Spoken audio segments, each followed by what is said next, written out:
Bine v-am găsit! Astăzi vreau să pregătesc carne de porc. Am cumpărat spată.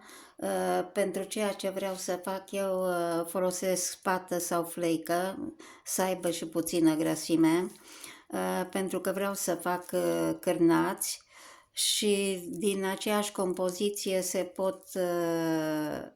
se poate lăsa o cantitate pentru chiftele puse la congelator și se pot face conserve de carne tocată pentru paste.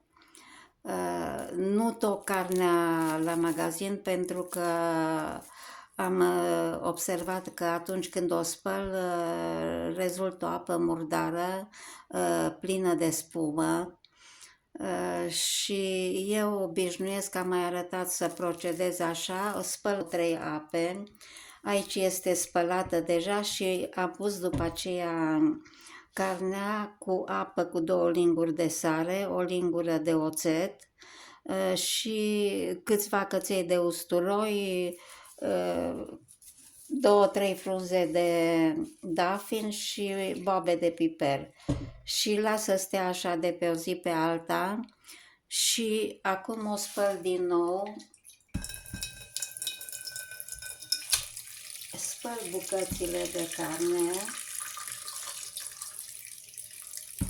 le pun într-un vas mai mic ca să spăl mai ușor, pentru că oala asta e de 10 kg și o manevrez mai greu.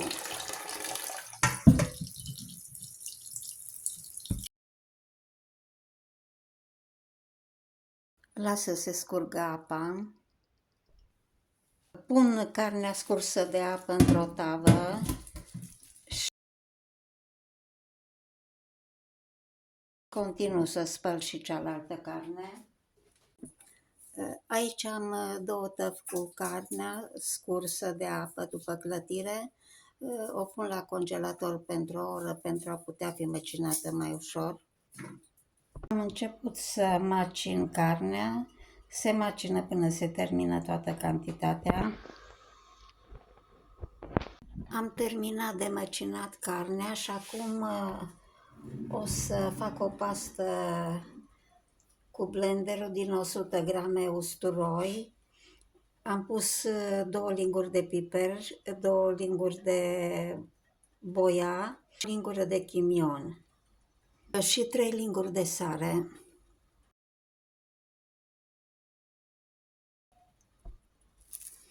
Am terminat. Deci sare nu mai pun, am pus în compoziția cu usturoi, am pus 3 linguri de sare, e suficient.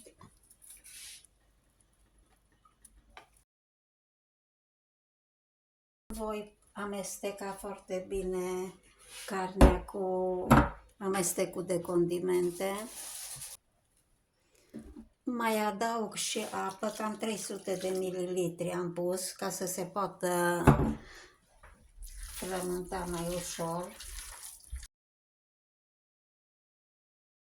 Trecem la formarea cârnăciorilor. Sunt în intestin de miel. E nevoie de 2 persoane pentru această operație.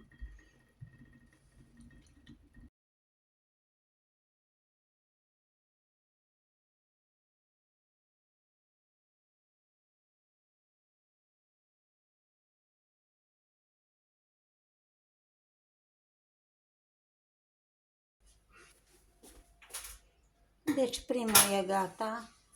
Continuu până când termin carnea. Am terminat, am făcut 2 kg de cârnăcior și restul am pus carnea în pungi. Se poate folosi la chiftele, la diverse rulade sau se poate folosi la sos cu carne pentru paste. Cârnăciorii o să-i duc acum o să-i duc pe terasă și o să-i las la aer ca să se usuce puțin, după care îi bag în congelator. I-am terminat pe terasă, este curent de aer și destul de rece afară, îi las 2-3 ore ca să se usuce și apoi îi bag la congelator.